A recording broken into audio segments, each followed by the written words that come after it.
காரியம் கிடையாது. ஏதோ நீங்க டெய்லி இங்க நடக்கிற ஜெபத்துக்கு வந்தீங்கன்னா நாங்க நிறைய அதை குறித்து பண்ணுவோம். நிறைய லைட்டு போடுறதுனால நிறைய அப்படி ஃபோக்கஸ் பண்ணாலும் இப்படி ஃபோக்கஸ் பண்றதெல்லாம் துதி ஆராதனை கிடையாது. யாருடைய இதயம் ஆண்டவரை துதிக்கிறதோ அதுதான் துதி. அல்லேலூயா. முழு இருதயத்தோடு முழு ஆத்மாவோடு என்ன செய்யணுமா? ஆண்டவரை துதிக்கணும்னு சொல்லப்பட்டிருக்கு. துதி நேரம் அவ்வளவு முக்கியமானது. அதனால துதிக்கிற நேரத்தில் எல்லாரும் ஒருமனப்படுங்க. யாரும் விளையாடக்கூடாது. கைகளை தட்டி நம்ம உற்சாகமா என்ன செய்ய போறோம்? தேவனை துதிக்க போகிறோம். எல்லாரும் ஒப்பு கொடுத்து துதி ஆராதனைக்காக நாம் ஆண்டவரை நாம் நோக்கி பார்க்கும்படி எழுந்து நிற்போம். எழுந்திருக்க முடியாதவங்க மாத்திரம் உட்கார்ந்துருங்க. மற்றவங்க எல்லாரும் எழுந்து நின்று நல்ல உற்சாகமா தேவனை துதிக்க போகிறோம். துதி ஆராதனை பிரதர் முன்னாலும் எடுப்பாங்க.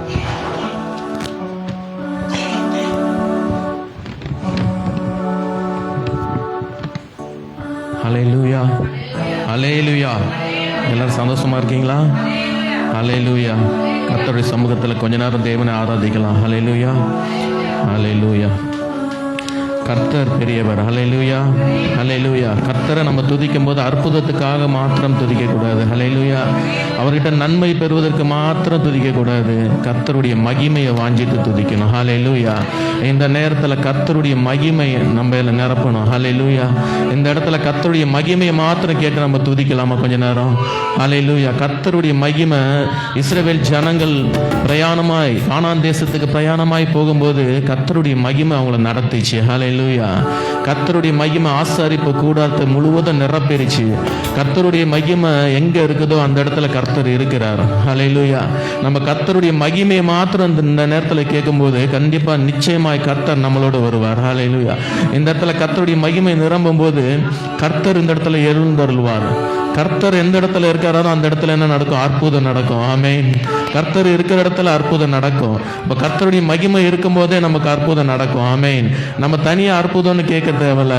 கர்த்தருடைய மகிமையை மாத்திரம் நம்ம வாஞ்சித்து கேட்கும்போது நமக்கு எல்லாமே கூட கொடுக்கப்படும். ஹல்லேலூயா, ஹல்லேலூயா. சீனாய் மலை உச்சியில் மோசேக்கு தேவன் கர்த்தருடைய மகிமையில் மோசே பிரவேசித்தான். 40 நாள் கர்த்தருடைய மகிமையிலிருந்து அவன் வரும்போது அவனுடைய முகத்தையே யாராலையும் பார்க்க முடியல. தேவன் அவனை எப்படி பிரகாசிக்க வைத்தார். ஆமென். இன்னைக்கு நாமளும் கர்த்தருடைய மகிமையில இருக்கும்போது நிச்சயமாக நம்மை பிரகாசிக்க வைப்பார். நம்ம எல்லார் கண்களுக்கு முன்பதாக நம்ம பிரகாசமா இருப்போம். புறஜாதியார்கள் மத்தியில் நம்மளை பிரகாசமாய் ஆண்டவர் வைப்பார். நம்ம எதிர்காலத்தை பிரகாசிக்க வைப்பார். வேதம் சொல்லுது, எலும்பு பிரகாசி உன் ஒளி வந்தது, கர்த்தருடைய மகிமை உன்மேல் உதித்ததுன்னு. கர்த்தருடைய மகிமை நம்ம மேல உதிக்கும் போது நம்ம எலும்பி பிரகாசிப்போம். ஹல்லேலூயா, ஹல்லேலூயா. நம்ம வாஞ்சியோடு கேட்கலாமா? அன்னைக்கு சீனாய் மலை உச்சியிலே வந்த அந்த மகிமை இன்னைக்கு எங்க மத்தியில வரட்டும் தகப்பனே. ஹல்லேலூயா. தேவனுடைய சீடர்கள் அந்த மேல் வீட்டு அறையில தேவனை துதிக்கும் போது அன்னைக்கு நிரப்பி அந்த மகிமை, அந்த பெந்தேகோஸ்தே அனுபவம் இன்னைக்கு நம்ம மத்தியில வரும்படியா எல்லாரும் ஒரு மனதோடு ஆண்டவரை நோக்கி பார்க்கலாமா? அப்பா நீங்க வாருங்க, வாரும் ஐயா, நல்லவரே, துணையாளரே, இந்த இடத்துல எங்களை நிரப்புங்க. ஹல்லேலூயா. இஸ்ரவேல் ஜனங்களுக்கு முன்பதாக கர்த்தருடைய மகிமை போகும்போது அநேக அற்புதங்கள் நடந்தது. அவருடைய மகிமை செங்கடலை 2ஆய் பிளந்தது. கற்பாறையிலிருந்து தண்ணீரை வர வைத்தது. மாறாவின் கசந்த நீரை மதுரமாய் மாற்றியது. அவருடைய சத்துருக்களை எல்லாம் நிர்மூலமாக்கியது. கானானை சுதந்தரிக்க உதவி செய்தது. ஹல்லேலூயா. அவருடைய மகிமை அற்புதம் செய்கிற மகிமை. ஹல்லேலூயா. அந்த மகிமை இன்னைக்கு நம்ம வாழ்க்கையில இருக்கும்போது, அந்த மகிமை நம்ம இல்லத்துல வரும்போது, அந்த மகிமை நம்ம உள்ளத்துல வரும்போது நம்ம வாழ்க்கை அற்புதமாய் மாறும். நம்ம எதிர்பார்க்கிற காரியங்கள் எல்லாம் வாய்க்கும். தேவன் நமக்காக யுத்தம் செய்வார். தேவன் நமக்காக அநேக அற்புதங்களை, நடக்காத காரியங்களை, நம்ப முடியாத காரியங்களை நமக்காக நம்ம வாழ்க்கையில செய்வார். இதெல்லாம் என் வாழ்க்கையில நடக்குமான்னு நம்ம நினைப்போம். ஆனா தேவ மகிமை நம்ம வாழ்க்கையில வரும்போது நிச்சயமாக இந்த வல்லமை, அவருடைய வல்லமை நமக்காக அநேக அற்புதங்களை செய்யும். கிரகிக்க முடியாத பெரிய காரியங்களை செய்யும். விசுவாசிக்கிறீங்களா? விசுவாசிக்கிறீங்களா? ஆமென். அப்பாவை நோக்கி கூப்பிடலாமா? அப்பா நீங்க வாங்கப்பா, நீங்க வாங்கப்பா, எங்களை நிரப்புங்கப்பா. இந்த இடத்துல எங்க உள்ளத்துல நீங்க வாங்கப்பா. உங்க மகிமையில நாங்கள் பிரவேசிக்க விரும்புறோம்னு கேட்போமா? ஹல்லேலூயா, ஹல்லேலூயா. எல்லாம் ஒரு மனதோடு நம்ம பாடல் புத்தகத்தில் இருக்கிற இந்த 5வது பாடலை 6வது பாடலை படிக்கலாமா? ஒரு மனதோடு ஆண்டவரை மாத்திரம் நோக்கி பார்த்து, பக்கத்துல யாரையும் பார்க்காம ஆண்டவரை மாத்திரம் முழு மனதோடு அன்னைக்கு ஆசரிப்பு கூடாரத்துல இறங்கி மகிமை இன்னைக்கு எங்க மத்தியில இறங்கட்டும்னு வாஞ்சியோட கேட்போமா?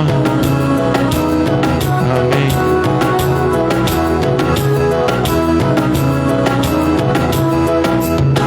மகிமையின் மேகமாக இறங்கி வந்தீரே, ஆசரிப்பு கூடாரத்தில் இறங்கி வந்தீரே. மேகமாக இறங்கி வந்தீரே, ஆசரிப்பு கூடாரத்தில் இறங்கி வந்தே. கூப்பிடுவோம் அப்பாவை. வாருமையா நல்லவரே, துணையாளரே, எங்கள் ஆறுதலே. வாருமையா நல்லவரே, துணையாளரே, எங்கள் ஆறுதலே.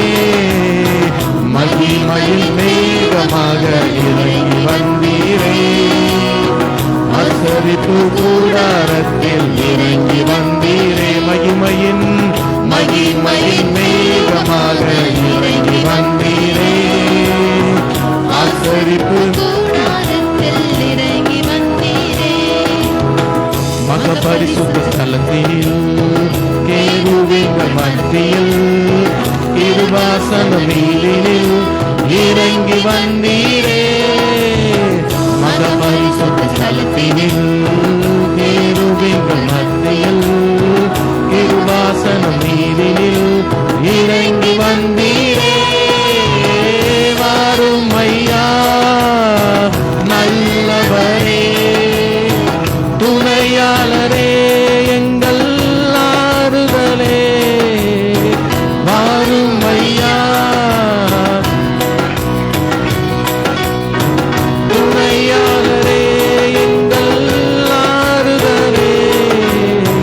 மகிமையின் வேகமாக இறங்கி வந்தீரே, ஆசரிப்பு கூடாரத்தில் இறங்கி வந்தீரே. மகிமையின் வேகமாக இறங்கி வந்தீரே, ஆசரிப்பு கூடாரத்தில் இறங்கி வந்தீரே. வாருமையா வாருமையா நல்லவரே, துணையாளரே, எங்கள் ஆறுதலே. வாருமையா துணையாளரே, எங்கள் ஆறுதலே. மகிமையின் வேகமாக இறங்கி வந்தீரே, ஆசரிப்பு கூடாரத்தில் இறங்கி வந்தீரே. மகிமையின் வேகமாக இறங்கி வந்தீரே, ஆசரிப்பு கூடாரத்தில் இறங்கி வந்தீரே. முச்செடியில் மத்தியில் சீனாய் மலை உச்சியில் கண்மலையில் வெடிப்பில் இறங்கி வந்தீரே. முச்செடியின் மத்தியில் சீனாய் மலை உச்சியில் கண்மலையில் வெடிப்பில் இறங்கி வந்தீரே. வாருமையா நல்லவரே, துணையாளரே, எங்கள் ஆறுதலே. வாருமையா துணையாளரே, எங்கள் ஆறுதலே. மகிமையின் மேகமாக இறங்கி வந்தீரே, ஆசரிப்பு கூடாரத்தில் இறங்கி வந்தீரே. மகிமையின் மேகமாக இறங்கி வந்தீரே. வாங்கப்பா. ஆசரிப்பு கூடாரத்தில் இறங்கி வந்தீரே. வாருமையா வாருமையா நல்லவரே, துணையாளரே, எங்கள் ஆறுதலே. நமக்கு ஆறுதல் செய்கிற தேவன் அவர் ஒருவரே. அவர் நல்லவர், வல்லவர், ஆறுதலின் தேவன். ஆறுதலே சொல்லுவோம். வாருமையா வாருமையா நல்லவரே, துணையாளரே,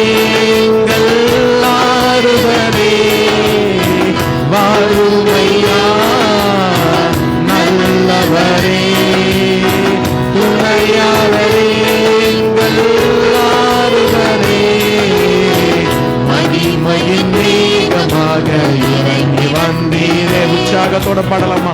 ஆசரிப்பு கூடாரத்தில் இறங்கி வந்தீரே. மகிமையின் மேகமாக இறங்கி வந்தீரே. ஆசரிப்பு கூடாரத்தில் இறங்கி வந்தீரே. அல்லேலூயா, அல்லேலூயா. அப்பா, நீங்க இறங்கி வந்ததுக்காய் நன்றி. அப்பா, எங்க வாழ்க்கையில இறங்கி வருவதற்காக நன்றி. என் மகிமை எங்க இல்லத்துல அப்பா நாங்கள் ஆராதிக்கிற இந்த இடத்துல அப்பா உங்க மகிமை வரப்போறதுக்காக நன்றி. கர்த்தருடைய மகிமை ஹல்லேலூயா நிரப்பட்டும். ஹல்லேலூயா. இஸ்ரவேல் ஜனங்களுக்கு முன்பதாக தேவ சமூகம் சென்றது. ஹல்லேலூயா, ஹல்லேலூயா. கர்த்தர் சொல்கிறார், என் சமூகம் உனக்கு முன்பாக செல்லும். மோசையிடம் தேவன் சொன்னார், என் சமூகம் உனக்கு முன்பாக செல்லும்னு. ஹல்லேலூயா. மோசே சொன்னான், நீங்க உங்க சமூகம் வரலன்னா நாங்க போக மாட்டோம் தகப்பனே. நாங்க இந்த இடத்துல தான் இருப்போம். இந்த இடத்துல எங்களை நிறுத்திடுங்க. உங்க சமூகம் வந்தா மாத்திரம் எங்களை நடத்தி செல்லுங்கன்னு மோசே அன்னைக்கு சொன்னான். ஏன்னா மோசேக்கு தெரியும், கர்த்தருடைய சமூகம் இல்லாம நம்ம போனோம்னா அந்த இடத்துல நம்ம வெற்றி பெற முடியாதுன்னு தெரியும். கர்த்தருடைய கிருபை இல்லாம நம்ம போனோம்னா அந்த இடத்துல நம்ம ஜெயிக்க முடியாதுன்னு மோசேக்கு தெரியும். அதனால மோசே கர்த்தருடைய சமூகத்தை வாஞ்சித்தான். கர்த்தர் சமூகம் கூட வரணும்னு ஆசைப்பட்டான். தேவன் அவனுக்கு சொன்னார், என் சமூகம் உனக்கு முன்பதாக செல்லும். இன்னைக்கு கூட நம்ம வாழ்க்கையில நம்மளும் ஒரு மனதோடு, அப்பா உங்க சமூகம் எனக்கு முன்பதாக வரணும். எங்க வாழ்க்கையை உங்க சமூகம் நடத்தி செல்லணும். உங்க கிருபை எங்க வாழ்க்கையில சூழ்ந்து இருக்கணும்னு கேட்போமா? ஹல்லேலூயா. அவர் சமூகம் இல்லாம நம்ம நடக்க முடியாது. அவர் சமூகம் இல்லாம நம்ம வெற்றி பெற முடியாது. அவர் சமூகம் இல்லாம நம்ம வாழ முடியாது. அவர் சமூகம் இல்லாம நம்ம வாழ்க்கையில ஜெயிக்க முடியாது. அவர் சமூகம் இல்லாம நம்மளால அற்புதத்தை சுதந்திரிக்க முடியாது. ஹல்லேலூயா. அவர் சமூகம் தான் நமக்கு முக்கியம். அவர் தான் நமக்கு முன்பதாக போனோம். அவர் நமக்கு முன்பதாக போனார்னா நமக்கு ஒரு மேக ஸ்தம்பமாய் நம்மை பாதுகாப்பார். நம்ம ஒரு அக்கினி ஸ்தம்பமாய் நம்மை பாதுகாப்பார். சத்துருக்கள் நமக்கு பின்னாடி வரும்போது ஒரு அக்கினி தூணாய் இருந்து நம்மை பாதுகாப்பார். ஹல்லேலூயா. நம்ம அர்ப்பணிப்போமா? எங்க வாழ்க்கையில உங்க சமூகம் வேணும் தகப்பனே. எங்க வாழ்க்கையில எங்களுக்கு முன்பதாக உங்க சமூகம் போகணும் தகப்பனே. உங்க பின்னாடி நாங்க வாரோம். எங்க கரங்களை பிடித்து நீங்க நடத்தி செல்லுங்கன்னு கேட்போமா? ஹல்லேலூயா. உங்க கிருபை எங்களுக்கு போதும்னு கேட்போமா? ஹல்லேலூயா. உங்க சமூகம் என் முன்னே சென்றால் போதுமே. உங்க கிருபை என்னை என்றும் சூழ்ந்தால் போதுமே. உங்க சமூகம் என் முன்னே சென்றால் போதுமே. உங்க கிருபை என்னை என்றும் சூழ்ந்தால் போதுமே. சூழ்நிலை எதுவாயிரும் நான் கைவிடப்படுவதில்லையே. அர்ப்பணிப்போடு பாடுவோமா? என் நிலை எதுவாயிரும் நான் வைக்கப்பட்டு எந்த சூழ்நிலையில இருந்தாலும் நம்ம கைவிடப்பட மாட்டோம். தேவனை நம்பும் போது சூழ்நிலை எதுவாயிரும் நான் கைவிடப்படுவதில்லை. எந்த நிலையில இருந்தாலும் வைக்கப்பட மாட்டோம். என் நிலை எதுவாயிரும் நான் வைக்கப்பட்டு. ஏன் கேட்டீங்கன்னா அவர் மேக ஸ்தம்பமாய் இருக்கிறார். மேக ஸ்தம்பமாய் முன் செல்லுங்க. அக்னி ஸ்தம்பமாய் முன் செல்லுங்க. மேக ஸ்தம்பமாய் முன் செல்லுங்க. அக்னி ஸ்தம்பமாய் முன் செல்லுங்க. மேக ஸ்தம்பமாய் முன் சொல்லுமா? மேக ஸ்தம்பமாய் முன் செல்லுங்க. அக்னி ஸ்தம்பமாய் முன் செல்லுங்க. கீர்த்தியும் புகழ்ச்சியுமாய் வைத்திடுவார். உன்னை கீர்த்தியும் புகழ்ச்சியுமாய் வைத்திடுவார். கீர்த்தியும் புகழ்ச்சியுமாய் வைத்திடுவார். நம்மை கீர்த்தியும் புகழ்ச்சியுமாய் வைத்திடுவார். மேக ஸ்தம்பமாய் முன் செல்லுங்க. அக்னி ஸ்தம்பமாய் முன் செல்லுங்க. உற்சாகத்தோடு முன் செல்லுங்க. அக்னி ஸ்தம்பமாய் முன் செல்லுங்க. மேக ஸ்தம்பமாய் முன் செல்லுங்க. அக்னி ஸ்தம்பமாய் முன் செல்லுங்க. மேக ஸ்தம்பமாய் முன் செல்லுங்க. அக்னி ஸ்தம்பமாய் முன் செல்லுங்க. கீர்த்தியும் புகழ்ச்சியுமாய் வைத்திடுவார். என்னை புகழ்ச்சியுமாய் வைத்திடுவார். கீர்த்தியும் புகழ்ச்சியுமாய் வைத்திடுவார். நம்மை கீர்த்தியும் புகழ்ச்சியுமாய் வைத்திடுவார். கர்த்தரின் சத்தத்திற்கு கீழ்ப்படிந்து என்னில் ஆசீர்வாதம் சுதந்தரித்தேன். கர்த்தரின் சத்தத்திற்கு கீழ்ப்படிந்து என்னில் ஆசீர்வாதம் சுதந்தரித்தேன். என்னை பெரிய ஜாதியாய் உயர்த்துவார், என் பேரை பெருமைப்படுத்துவார். என்னை பெரிய ஜாதியாய் உயர்த்துவார், நம் பேரை பெருமைப்படுத்துவார். விசுவாசத்தோடு சொல்லுமா, உயர்த்துவார், பேரை பெருமைப்படுத்துவார். நம்மை பெரிய ஜாதியாய் உயர்த்துவார், நம் பேரை பெருமைப்படுத்துவார். கீர்த்தியும் புகழ்ச்சியுமாய் வைத்திடுவார். என்னை உயர்ந்து பாடுவோமா, தேவன் நம்மை கீர்த்தியும் புகழ்ச்சியுமாய் வைப்பார். கீர்த்தியும் புகழ்ச்சியுமாய் வைத்திடுவார். நம்மை கீர்த்தியும் புகழ்ச்சியுமாய் வைத்திடுவார். மேக ஸ்தம்பமாய் முன் செல்லுங்க, அக்னி ஸ்தம்பமாய் முன் செல்லுங்க. மேக ஸ்தம்பமாய் முன் செல்லுங்க, அக்னி ஸ்தம்பமாய் முன் செல்லுங்க. மேக ஸ்தம்பமாய் முன் செல்லுங்க, அக்னி ஸ்தம்பமாய் முன் செல்லுங்க. மேக ஸ்தம்பமாய் முன் செல்லுங்க, அக்னி ஸ்தம்பமாய் முன் செல்லுங்க. ஹல்லேலூயா. இஸ்ரவேல் ஜனங்களை தேவன் நடத்தி கானானை சுதந்தரிக்க உதவி செய்தார். ஆமென். இன்னைக்கும் தேவ சமூகம் நமக்கு முன்பதாக சென்று நாம் சுதந்தரிக்க வேண்டிய காரியங்களை தேவன் நமக்கு சுதந்தரிக்க உதவி செய்வார். அது மாத்திரமில்லை, நம்மளை கர்த்தருடைய சத்தத்துக்கு நம்ம கீழ்ப்படியும் போது, அவருடைய வார்த்தைக்கு கீழ்ப்படிந்து நம்ம நடக்கும்போது, அவருக்கு பிரியமாய் நடக்கும்போது, அவர் நம்ம பெரிய ஜாதியாய் மாற்றுவார், பெரிய ஜாதியாய் மாற்றுவார். இஸ்ரவேல் ஜனங்களை குறித்து அன்னைக்கு பூமியில அவங்களுடைய கீர்த்தி பூமி முழுவதும் பரவி இருந்ததுன்னு வேதம் சொல்லுது. தேவன் அவர்களுக்கு செய்த அதிசயத்தை, அற்புதமோ சகல ஜனங்களும் கேள்விப்பட்டு ஆச்சரியப்பட்டாங்க. அவங்க கீர்த்தி உலகம் முழுவதும் பரவி இருந்தது. இன்னைக்கு நம்மளையும் தேவன் அப்படி நம்மளை கீர்த்தியும் புகழ்ச்சியுமாய் மாற்றுவார். நம்ம சுற்றி இருக்கிறவர்கள்லாம் நம்மளை ஆச்சரியமாய் பார்ப்பாங்க. இவங்க தேவனுடைய பிள்ளைகள், தேவன் இவர்களை ஆசீர்வதித்து இருக்கிறான்னு நம்ம சுற்றி இருக்கிறவங்களாம் நம்ம ஆச்சரியத்தோடு பயத்தோடு பார்ப்பாங்க. ஹல்லேலூயா. விசுவாசத்தோடு சொல்லாமா? இன்னொரு முறை அந்த லைனை பாடலாமா? ஹல்லேலூயா. கீர்த்தியும் புகழ்ச்சி மேக ஸ்தம்பமாய் முன் செல்லுங்க, மேக ஸ்தம்பமாய் முன் செல்லுங்க, அக்னி ஸ்தம்பமாய் முன் செல்லுங்க. மேக ஸ்தம்பமாய் முன் செல்லுங்க, அக்னி ஸ்தம்பமாய் முன் செல்லுங்க.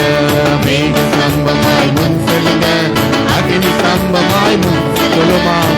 கீர்த்தியும் புகழ்ச்சியுமாய் வைத்திடுவார். என்னை கீர்த்தியும் நீங்க சொல்ல சொல்ல ஆண்டவர் உங்களை வைப்பார். நீங்க சொல்லும் போது ஆண்டவர் உங்களை கீர்த்தியும் புகழ்ச்சியுமாய் வைப்பார். விசுவாசத்தோடு சொல்லுவோமா, நம்மை கீர்த்தியும் புகழ்ச்சியுமாய் வைத்திடுவார். மேக ஸ்தம்பமாய் முன் செல்லுங்க, மேக ஸ்தம்பமாய் முன் செல்லுங்க, அக்னி ஸ்தம்பமாய் முன் செல்லுங்க. மேக ஸ்தம்பமாய் முன் செல்லுங்க, அக்னி ஸ்தம்பமாய் முன் செல்லுங்க. மேக ஸ்தம்பமாய் முன் செல்லுங்க, அக்னி ஸ்தம்பமாய் முன் செல்லுங்க. சூழ்நிலை எதுவாக இருந்தாலும் தேவன் மாற்ற வல்லமை உள்ளவர். ஹல்லேலூயா. ஹல்லேலூயா. என் நிலை எதுவா இருந்தாலும், நான் எந்த தாழ்வான நிலையில இருந்தாலும், என் சூழ்நிலை தலைகீழ இருந்தாலும் தேவன் மாற்றுவார். ஹல்லேலூயா. சூழ்நிலையை பார்க்க தேவையில்லை, தேவன் நம்மை நடத்துவார். ஹல்லேலூயா. தேவன் சூழ்நிலைகளை காட்டிலும் பெரியவர், தேவைகளை காட்டிலும் பெரியவர். ஹல்லேலூயா. அவர் மகா பெரியவர், சூழ்நிலைகளை மாற்றக்கூடியவர், காரியங்களை மாற்றக்கூடிய தேவன். ஹல்லேலூயா. ஒரு முறை பாடுவோமா? சூழ்நிலை எதுவாயினும் நான் கைவிடப்படுவதில்லை.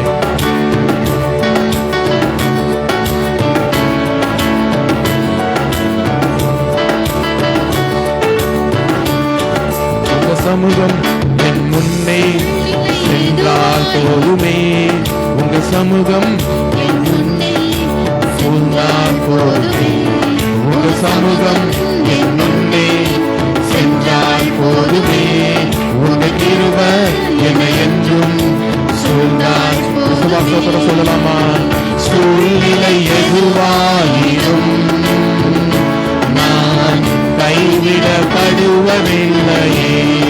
என் நிலை எதுவாயினும், என் நிலை எதுவாயினும் நான் வெட்கப்பட்டு அப்படி ஒரு சந்தோஷமா பாடலாமா? சூழ்நிலை எதுவாயினும் நான் கைவிடப்படுவதில்லையே. என் நிலை எதுவாயினும், என் நிலை எதுவாயினும் நான் வெட்கப்பட்டு போவது. இன்னொரு முறை சொல்லுமா? சூழ்நிலை எதுவாயினும் நான் கைவிடப்படுவதில்லையே. என் நிலை எதுவாயினும் நான் வெட்கப்பட்டு போவதில்லை. ஒரு முறை பாடுவோம். மேகஸ்தம்பமாய் முன் செல்லுங்க, அக்னி ஸ்தம்பமாய் முன் செல்லுங்க. நீ கரங்களை தட்டி உற்சாகத்தோடு கரங்களை தட்டி மேக ஸ்தம்பமாய் முன் செல்லுங்க, அக்னி ஸ்தம்பமாய் முன் செல்லுங்க. மேக ஸ்தம்பமாய் முன் செல்லுங்க, அக்னி ஸ்தம்பமாய் முன் செல்லுங்க. மேக ஸ்தம்பமாய் முன் செல்லுங்க, அக்னி ஸ்தம்பமாய் முன் செல்லுங்க. மேக ஸ்தம்பமாய் முன் செல்லுங்க, அக்னி ஸ்தம்பமாய் முன் செல்லுங்க. கீர்த்தியும் புகழ்ச்சியுமாய் வைத்திடுவார் என்னை, கீர்த்தியும் புகழ்ச்சியுமாய் வைத்திடுவார். கீர்த்தியும் புகழ்ச்சியுமாய் வைத்திடுவார் நம்மை, கீர்த்தியும் புகழ்ச்சியுமாய் வைத்திடுவார். ஹல்லேலூயா, ஹல்லேலூயா. நன்றி தகப்பனே. அப்பா, நாங்கள் விசுவாசிக்கிறோம் தகப்பனே. நீர் எங்களை கீர்த்தியும் புகழ்ச்சியுமாய் வைப்பீர். நாங்கள் விசுவாசிக்கிறோம் தகப்பனே. அப்பா, உமக்கு கீழ்ப்படிந்து வாழ்கிற வாழ்க்கை எங்களுக்கு கொடுங்க தகப்பனே. அப்பா, உமக்கு பயந்து வாழ்கிற வாழ்க்கை எங்களுக்கு கொடுங்க தகப்பனே. அப்பா, வேதம் சொல்கிறது, தமக்கு பயந்து தமது கிருபைக்கு காத்து இருக்கிறவர்களின் ஆத்துமாக்களை மரணத்திற்கு விலக்கி வைக்கிறார். ஹல்லேலூயா. பஞ்சத்திலிருந்து அவர்களை பாதுகாக்கிறார் தேவன். ஹல்லேலூயா. அப்பா, நீ கொடுத்த அந்த வார்த்தைக்காக நன்றி தகப்பனே. அப்பா, மரணம் ஆண்டவரே, மரணம் போல சூழ்நிலைகள், அப்பா, வேதனைகள், அப்பா, எங்கள் குடும்பங்கள் இருக்க பஞ்சங்கள், வறுமைகள், அப்பா, எல்லாவற்றிலிருந்து எங்களை விலக்கி பாதுகாத்து எங்களை காத்து நடத்துகிற தேவனாய் இருப்பதுக்காக நன்றி அப்பா. உங்க மகிமை எங்களை நடத்தட்டும் தகப்பனே. உங்க மகிமை எங்களோடு இருக்கட்டும் தகப்பனே. அப்பா, மோசேவை போல நாங்களும் பிரகாசிக்க எங்களுக்கு உதவி செய்யுங்க தகப்பனே. உங்களுடைய மகிமையில நாங்கள் பிரகாசிக்க உதவி செய்யுங்க அப்பா. பிற ஆண்டவரே, மற்றவர்களை விட ஆண்டவரே நாங்கள் வேறுபட்டு வாழ எங்களுக்கு உதவி செய்ய போறக்காய் அப்பா. உங்களது பிள்ளைகள் என்று நாங்கள் தனித்துவமாய் விளங்க நீங்க எங்களுக்கு உதவி செய்ய போறக்காய் நன்றி தகப்பனே. நன்றி தகப்பனே. அப்பா, எங்களை ஆராதனையில் நீர் பிரியப்பட்டிருக்கிறீர் என்று நாங்கள் விசுவாசிக்கிறோம் தகப்பனே. எங்களை ஆசீர்வதிப்பீர் நாங்கள் விசுவாசிக்கிறோம் தகப்பனே. அப்பா, நன்றி அப்பா, நன்றி அப்பா, நன்றி அப்பா. இந்த நேரத்தில் அப்பா, உம்மை துதித்த ஒவ்வொருவரையும் நீங்க ஆசீர்வதிங்க தகப்பனே. மீதியான நேரம் முழுதும் பொறுப்படுத்தி நடத்துங்க தகப்பனே. அப்பா, செய்தியில கூட தகப்பனே எங்களோட நீர் பேசுங்க அப்பா, எங்களோட நீர் பேசுங்க தகப்பனே. எங்களுக்குள்ள வார்த்தைகளை நீங்க கொடுக்கும்படியாக வேண்டிக் கொள்கிறோம் தகப்பனே. நாங்கள் ஆண்டவரே எங்கள் கவனம் சிதறாதபடி அப்பா, உடைய வார்த்தையில ஆண்டவரே நாங்கள் முழு கவனத்தோடு இருக்க எங்களுக்கு உதவி செய்யுங்க தகப்பனே.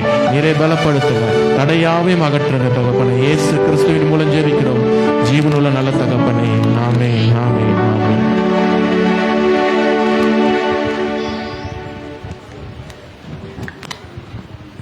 ஹல்லேலூயா.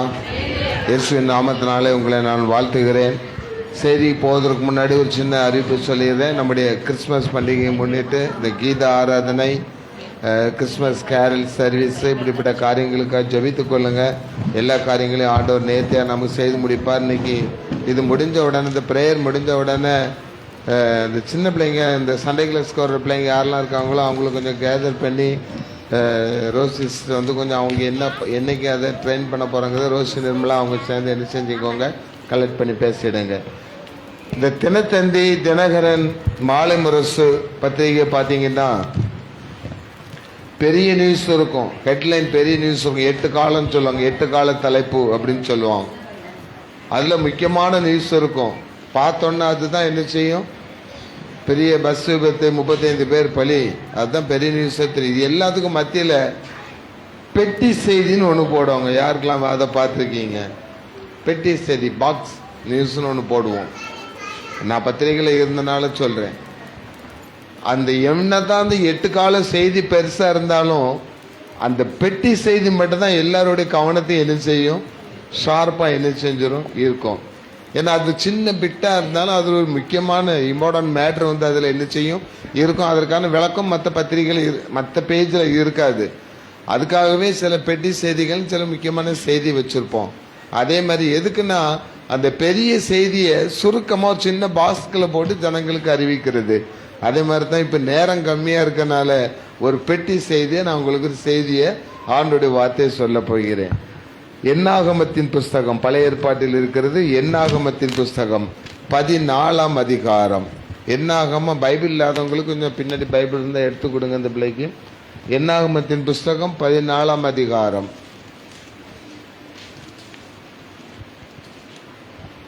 எடுத்துட்டீங்களா? என்னாகமம் 14ஆம் அதிகாரம் 9ஆம் வசனம். கர்த்தருக்கு விரோதமாக மாத்திரம் கலகம் பண்ணாதிருங்கள். அந்த தேசத்தின் ஜனங்களுக்கு நீங்கள் பயப்பட வேண்டியதில்லை. அவர்கள் நமக்கு இரையாவார்கள். அவர்களை காத்த நிழல் அவர்களை விட்டு விலகி போயிற்று. கர்த்தர் நம்மோடே இருக்கிறார். அவர்களுக்கு பயப்பட வேண்டியதில்லை என்றார். கர்த்தர் நம்மோடு இருக்கிறார். உங்கள் சத்துருக்களுக்கு நீங்கள் பயப்பட வேண்டிய அவசியம் இல்லை. அவர்களை காத்த நிழல் அவர்களை விட்டு என்ன செய்து விட்டது? விலகி விட்டது. அப்போ இந்த நிமிஷம் வரைக்கும் நமக்கு விரோதமா நிறைய காரியங்கள் வெளியே இருக்குது. அதை ஒரு நிழல் அவங்களுக்கு என்ன செய்தது?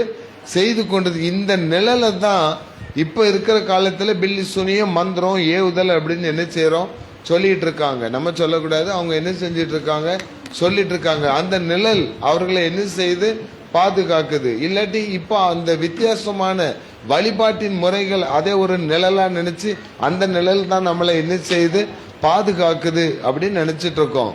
ஆனா இன்னைக்கு ஆண்டவர் சொல்லுகிறார், உங்களுக்கு விரோதமாக அவர்களை காத்து கொண்டிருந்த நிழல் அவர்களை விட்டு என்ன செஞ்சிடுச்சு? விலகி போயிடுச்சு. இனிமே நீங்க பயப்பட வேண்டாம். அப்போ அது சொல்றாரு, ஏன்னா நான் உங்களோட என்ன செய்யறேன்? கர்த்தராகி நான் உங்களோட என்ன செய்கிறேன்? இருக்கிறேன். இதனுடைய ஷார்ட் நியூஸ் என்ன தெரியுமா? உங்களுக்கு விரோதமாய் என்னென்ன காரியங்கள் இருந்தாலும் சரி, நீங்க அதுக்காக என்ன செய்யாதீங்க? பயப்படாதீங்க. நான் உங்களோடு இருக்கிறேன். உங்களுக்கு விரோதமா கிரியை செய்து இருக்கவங்களை பாதுகாக்கிறதுக்கு ஒரு நிழல் ஒண்ணு என்ன செய்யுது? இதுவரைக்கும் இருந்தது. அந்த நிழல் நிரந்தரமானது அல்ல. நமக்கு ஒரு நிழல் இருக்குது. ஆண்டவர் சொல்லுகிறார், என்னுடைய சிறகுகளின் கீழே, அவருடைய நிழலின் கீழே, அவருடைய செட்டையின் கீழே நான் உங்களை வைத்து என்ன செய்வேன்? பாதுகாப்பேன். இன்னைக்கு இந்த உலகத்துல நம்ம நிறைய காரியங்களை நம்பி நம்பி போயிட்டு இருக்கிறோம். அந்த நம்பிக்கை நிழல் நம்மளை விட்டு என்ன செஞ்சிருது? ஒரு ஒரு ஒரு குறிப்பிட்ட காலம் தான் அந்த நம்பிக்கை நிழல் இருக்க முடியும். அந்த நிழல் இடம் என்ன செஞ்சிருது? மாறிடுது. ஆனா ஆண்டவர் சொல்லுகிறார், என்னுடைய வலது கரத்தின் நிழலை நான் உங்களை மூடுவேன். அல்லேலூயா. அப்ப அவருடைய கரம் என் மேல இருந்தா நான் எங்க போனாலும் அது என்ன செஞ்சிட்டு இருக்கு? இப்ப பாட்டு படிச்சோம், மேக ஸ்தம்பமாய் முன் செல்லுங்க, அக்னி ஸ்தம்பமாய் முன் செல்லுங்கன்னு சொல்றமே. அப்ப கர்த்தருடைய சமூகம் எப்பொழுதும் நமக்கு முன்பாக என்ன செஞ்சிட்டு இருக்கும்? போயிட்டு இருக்கனால நீங்க உங்க சத்துருக்களை குறித்து நீ என்ன செய்யாத? பயப்படாதீங்க அப்படின்னு சொல்லிட்டு ஒரு வார்த்தை சொல்றாரு, கர்த்தருக்கு விரோதமாக மட்டும் கலகம் பண்ணாதிருங்கள். அப்போ இன்னைக்கு நம்ம குடும்பங்கள்ல பிரச்சனைகள், போராட்டங்கள், வியாதிகள்லாம் வருதுன்னா ஏதோ ஒரு வகையில கர்த்தருக்கு விரோதமா நம்ம என்ன செஞ்சிட்டு இருக்கோம்? காரியங்களை செஞ்சிட்டு இருக்கோம்னு அர்த்தம். அது நேர்முகமாக இல்ல மறைமுகமாக இருக்கலாம். நீ ஒரு நாள் இருட்டில் செய்யற காரியம் எல்லாத்தையும் ஒரு நாள் வெளிச்சத்துக்கு நான் என்ன செஞ்சிருவேன்? கொண்டு வந்துருவேன்னு ஆண்டவர் சொல்லி இருக்கிறாரு. நம்மை போன்ற சாதாரண மக்களுக்கும் அல்ல, ஊழியக்காரங்களுக்கும் அதே வார்னிங் தான் என்ன செஞ்சிருக்கு? கொடுத்திருக்கு. என் நாமத்தினாலே ஆண்டவரே நான் பிசாசுகளை துரத்தினேன், உங்களுடைய நாமத்தினால நான் அற்புதம் செஞ்சேன், உங்களுடைய நாமத்தினால நான் பிரசங்கம் பண்ணேன், உங்களுடைய நாமத்தினால இத்தனை சர்ச்சை கட்டியிருக்கேன்னு அப்படி அங்க போய் கணக்கு என்ன செய்ய முடியாது? சொல்ல முடியாது. அவர் சொல்றாரு, யாரா இவங்க அவ்வளவு பேர் என்ன செஞ்சு கட்டி இருள் தூக்கி என்ன செஞ்சு ஆளுக்கு என்ன இருள் தூக்கி போட்டுன்னு சொல்லுவாங்க. அப்போ ஊழியக்காரங்கள் ஆனாலும் சரி, விசுவாசிகள் ஆனாலும் சரி, பிரஜாதி மக்கள் ஆனாலும், சாதாரண மனிதர்கள் ஆனாலும். அதனாலதான் கர்த்தருக்கு ஏன் இந்த காரியத்தை சொல்லேன்னா, நான் வணங்குகிற தேவனாகி இயேசு கிறிஸ்து ஒரே ஒரு இனத்திற்கோ ஒரே ஒரு நாட்டிற்கோ ஒரே ஒரு இடத்திற்கும் சொந்தக்காரர் அல்ல, அவர் சர்வ சிருஷ்டிக்கும் எஜமானனாகிய கர்த்தர். ஒருவேளை இன்னைக்கு மக்கள் சொல்லலாம், அவர் யூதேய தேசத்துல உள்ளவர், அவர் இஸ்ரவேல் தேசத்துல உள்ளவர், அவர் வெளிநாட்டுக்கு தான் கடவுள்னு சொல்லல.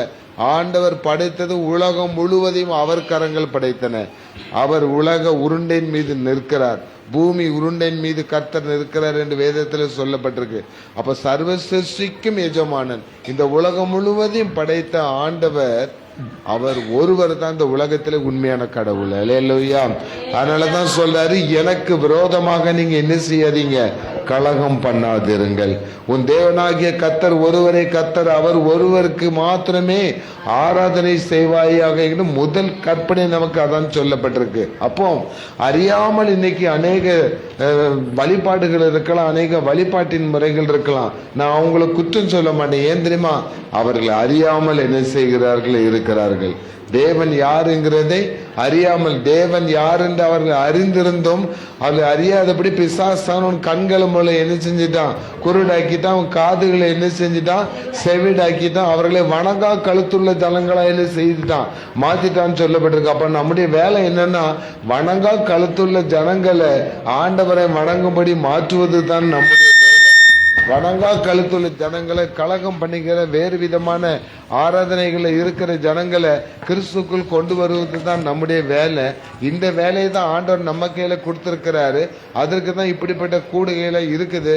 ஆனால் நம்ம எப்படி கலகம் பண்றோம்னா, நம்ம கர்த்தருக்கு விரோதமான காரியங்களை அவங்க கூட சேர்ந்து அது கூட ஒத்து போய் கர்த்தருக்கு விரோதமா என்ன செஞ்சிட்டு இருக்கோம், கலகம் பண்றதுனால. அதுக்கு முந்தின வருஷம் சொல்லி, நீங்க பயப்படாதீங்க, இந்த தேசத்தை நான் உங்களுக்கு என்ன செஞ்சிருவேன், தந்துருவேன். கர்த்தர் யார் மீது பிரியமா இருக்கிறாரோ அவர்களுக்கு அந்த தேசத்தை நான் என்ன செஞ்சிருவேன், கொடுத்துருவேன். எது பாலும் தேனும் ஓடுகிற கானான் தேசத்தை கர்த்தர் பிரியமாய் இருந்தால் உங்களுக்கு என்ன செஞ்சிருவார், தந்துருவார்.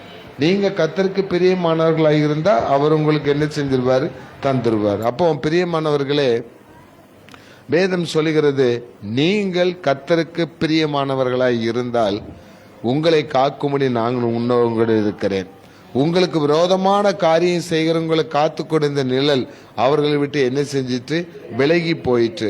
அப்ப நீங்க கர்த்தருடைய நிழல் எப்படிப்பட்ட நிழலாம்? 1 ராஜாக்களின் புஸ்தகம் 4ஆம் அதிகாரம் 25ஆம் வசனத்தை எடுத்து வாசித்து பாருங்க. பைபிள் வச்சிருக்கோங்க, பைபிள் பார்க்கணும். 1 ராஜாக்களின் புஸ்தகம் 4ஆம் அதிகாரம் 25ஆம் வசனம்.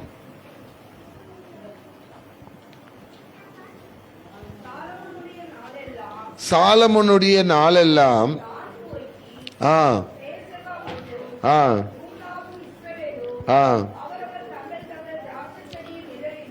அவர் தங்கள் தங்கள் திராட்சை செடியின் நிழலிலும் தங்கள் அத்தி மரத்தின் நிழலிலும் சுகமாய் குடியிருந்தார்கள். அல்லேலூயா. அப்போ ஆண்டவர் இந்த மாசம் உபவாச ஜெபத்துல உங்களுக்கு என்ன வார்த்தை தராருன்னா, உங்களுக்கு எதிராக இருந்த நிழல் விலகிடுச்சு. உனக்கு எதிராக காரியம் செஞ்சுக்கிட்ட எதிரி எதை நம்பிட்டு இருந்தானோ அந்த நம்பிக்கை அவனை விட்டு விலகிடுச்சு. கர்த்தருடைய நிழல் உங்களை என்ன செய்கிறது, பாதுகாக்குது. இனிமே உங்க வாழ்க்கை எப்படி இருக்குமோ, அத்தி மரத்தின் நிழலிலும் திராட்சை செடியினுடைய நிழலிலும் சுகமாய் தங்கியிருப்பீர்கள். ஒரு பிரச்சனை உங்களுக்கு வராது. எதெல்லாம் பிரச்சனைக்குரிய காரியமா இருந்தோ அதெல்லாம் விலகி போயிடுச்சு. நம்புங்க, விலகிடுச்சு. வாய் திறந்து ஸ்டேட்மெண்ட் கொடுங்க. எதெல்லாம் எனக்கு பிரச்சனையா இருந்ததோ அதெல்லாம் என்னை விட்டு விலகிடுச்சு. எதெல்லாம் என் பிள்ளைகளுக்கு பிரச்சனையா இருந்தோ அதெல்லாம் பிள்ளைகளை விட்டு விலகிடுச்சு. எதெல்லாம் ஆசீர்வாதத்துக்கு தடையா இருந்ததோ அதெல்லாம் ஆசீர்வாதம் என்னை விட்டு என்ன செஞ்சிடுச்சு, விலகிடுச்சு. அப்படின்னு கைகளை உயர்த்தி சொல்லுங்க பார்க்கலாம். விலகிடுச்சுன்னு சொல்லுங்களேன், சத்தமா சொல்லுங்களேன். விலகிடுச்சு. நீங்க சத்தமா சொல்லுங்க. உங்களுக்கு நல்ல சாப்பாடு இருக்கு, நல்ல வயிற்றுக்கு சாப்பாடு தந்துடும். விலகிடுச்சு அந்த வார்த்தை நமக்கு. அப்படி யாரெல்லாம் அதை விசுவாசிக்கிறீங்களோ உங்க வாழ்க்கை எப்படி இருக்குன்னா, திராட்சை செடியின் கீழும் அத்தி மரத்தின் கீழும் நீங்க என்ன செய்வீங்க, குடியிருப்பீங்க. எதுக்கு இந்த 2 ஆண்டவர் சொல்லார்னா, திராட்சை செடியினுடைய கனிகள் ஆசீர்வாதத்தின் கனிகள், அத்தி மரத்தின் கனிகள் ஆரோக்கியத்திற்குரிய கனிகள். அல்லேலூயா. ஒரு நேரத்துல பாத்தீங்கன்னா, எசேக்கியாங்கிற ராஜா வியாதி பெற்றிருந்தாராம். அவர் வியாதி பெற்றிருக்க நேரத்துல ஏசாயா தீர்க்கதரிசி மூலமா வந்து சொல்றாரு. ஏசாயா தீர்க்கதரிசி சொல்றாரு, ராஜாவே நீ சாயந்தரத்துக்குள்ள நீ என்ன செஞ்சிருவ, சாக போற, உன் வீட்டு காரியத்தெல்லாம் என்ன செஞ்சுக்கோ, ஒழுங்குபடுத்திக்கோ அப்படின்னு சொல்லியாச்சு. இப்ப திடீர்னு ஆண்டவர் உங்க யாரு முன்னக்காவது வந்து நின்று இன்னைக்கு நைட்டு நீங்க தூங்கும் போது உங்களை தட்டி எழுப்பி காலமே 5 மணிக்கெல்லாம் நீ என்ன செய்ய போற, சாக போற, உன் காரியத்தை நீ என்ன செஞ்சுக்க, ஒழுங்குபடுத்திக்க அப்படின்னு சொன்னா நீங்க என்ன செய்வீங்க? உங்க மனநிலை எப்படி இருக்கும்? முதல்ல பயத்துல பாத்ரூம் தான் வரும், பாத்ரூமுக்கு தான் போறீங்க. ரெண்டாவது என்ன செய்ய போறோம்னு தெரியாம பக்கத்துல இருக்கவங்களை எழுப்புறது கூட நமக்கு என்ன செய்யாது, முடியாது. விரைச்சு உறைஞ்சு போய் இருப்போம். ஐயோ இன்னும் கொஞ்ச நேரத்தில் நம்ம என்ன செய்ய போறோம், சாக போறோம், இன்னும் கொஞ்ச நேரத்தில் நம்ம சாக போறோம்.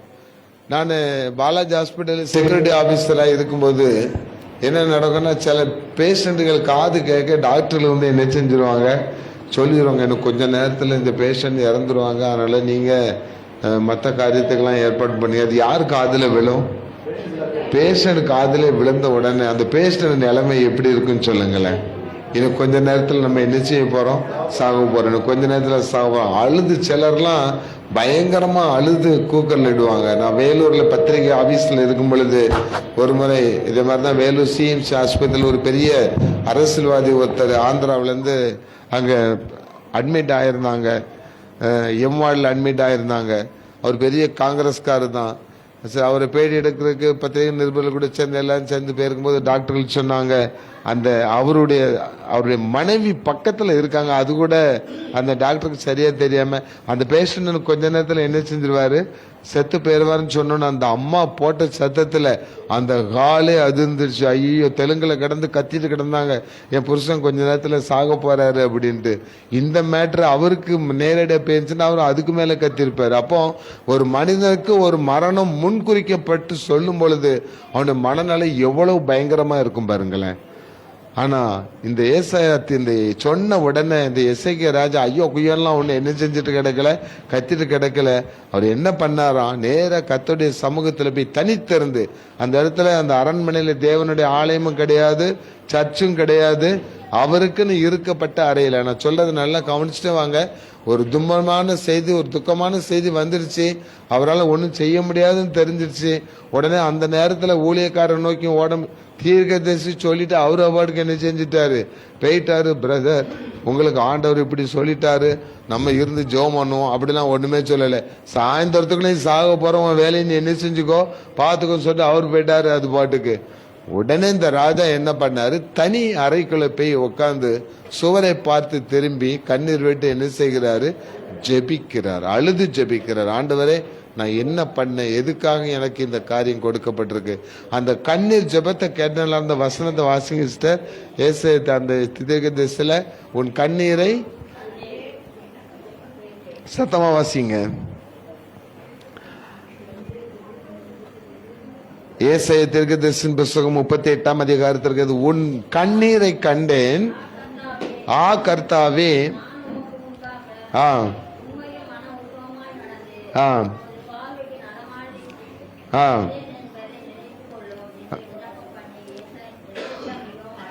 ஆ அப்பொழுது ஏசாயாவுக்கு உண்டான கர்த்தரின் வார்த்தையாவது, நீ போய்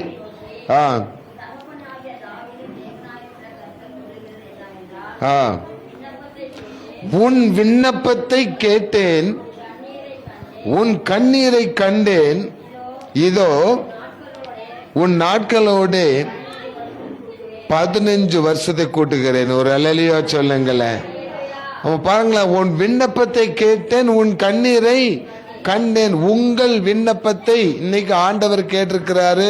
உங்கள் கண்ணீரை விட்டு நீங்க ஜெபித்திருப்பீங்கன்னா உங்கள் கண்ணீரை ஆண்டவர் உங்களுக்கு பார்த்து உங்கள் ஆயுசு நாட்களை பெருக பண்ணுகிறார். அல்லேலூயா. நல்ல கைகளை வைத்து சொல்லுங்க, ஆயுசு நாட்களை பெருக பண்ணுகிறார். அப்படின்னா சரீர வியாதிகள், அவனுக்கு ராஜ பிளவிங்கிற ஒரு வியாதி இருந்தது. அந்த ராஜ பிளவிங்க முதுகுல தான் என்ன செய்யும், முதுகு அப்படி ரெண்டா என்ன செஞ்சிருக்கும், பிளந்திருக்கும். அந்த இடத்துக்கு மருந்து அவர் பார்க்காத வைத்தியமா இருந்திருக்கும். அந்த அரண்மனையில் எவ்வளோ வைத்தியர்கள் இருந்திருப்பாங்க. எல்லாரும் இருந்தும் முடியாததுக்கு ஈஸியா ஆண்டவர் ஒரு மருந்து சொன்னாரு. அந்த அத்தி மரத்தை குறித்து சொல்லும் பொழுது அதை எடுத்து வாசித்து பாருங்க. அத்திப்பழத்து அடையை கொண்டு வந்து பிளவின் மேல் போடுங்கள், அப்பொழுது பிழைப்பான். அல்லேலூயா. நம்ம அத்திப்பழம்னா இங்க உள்ள அத்திப்பழத்தை நினைக்காதீங்க. இஸ்லாம் தேசத்துல அந்த இஸ்ரேல் தேசத்தோட அத்திப்பழம் வந்து சைஸ்ல எப்படி இருக்கும், பெருசா இருக்கும். பறிச்சு வயிற்றுக்கு என்ன செய்யலாம், சாப்பிடலாம். அந்த மாதிரி டேஸ்டானது. அதனாலதான் ஆண்டவர் ஒரு அத்திமரம் அத்திமரத்தை பார்த்து ஆண்டவர் சொல்றாரு, அத்திமரத்தை பார்த்து கனிகள் ஒன்றும் இல்லாதபடிலாம் அது என்ன செய்தாரு, சபித்தார்னு சொல்லப்பட்டிருக்கு. அந்த அத்திமரம் நம்ம ஊர்ல ரோட்டு ஓரத்துல வேப்ப மரம் மத்த மரம் நிக்கிற மாதிரி அத்திமரம் இஸ்ரேல் தேசம் எங்கும் அத்திமரம் இருக்கு, இன்னைக்கு வரைக்கும் இருக்குது.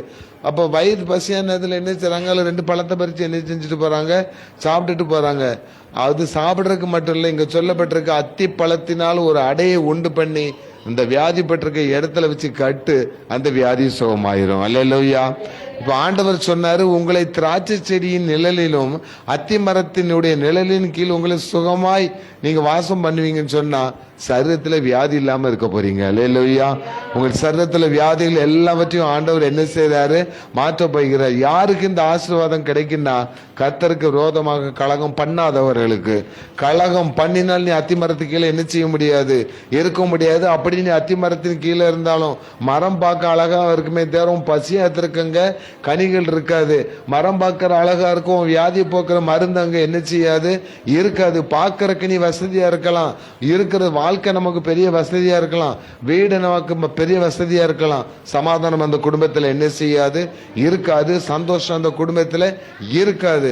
அத்தி மரத்தின் நிழலின் கீழே ஒரு கூடாரம் கூட சொல்லல, அத்தி மரத்தின் நிழலின் கீழ் சுகமாய் வாசம் பண்ணுவாய்னா, வெட்ட வெளி போல அது இருந்தாலும் கர்த்தருடைய பாதுகாப்பு ஒன்று சுற்றிலும் இருக்கும். அல்லேலூயா. 2வதாக ஒரு காரியத்தை பாருங்க, திராட்சை செடியை குறித்து நாம் வாசிக்க போகிறோம். திராட்சை செடியை குறித்து பார்ப்போம். உன்னத பாட்டின் புஸ்தகம் 2ஆம் அதிகாரம் முதல்ல என்னாகவும் 20ஆம் அதிகாரம் முதல்ல என்னாகவும் 20:5 எடுத்து வாசிங்க. நான் டக்குன்னு முடிச்சிருவேன். என்னாகவும் 20:5 எடுத்து வாசிங்க.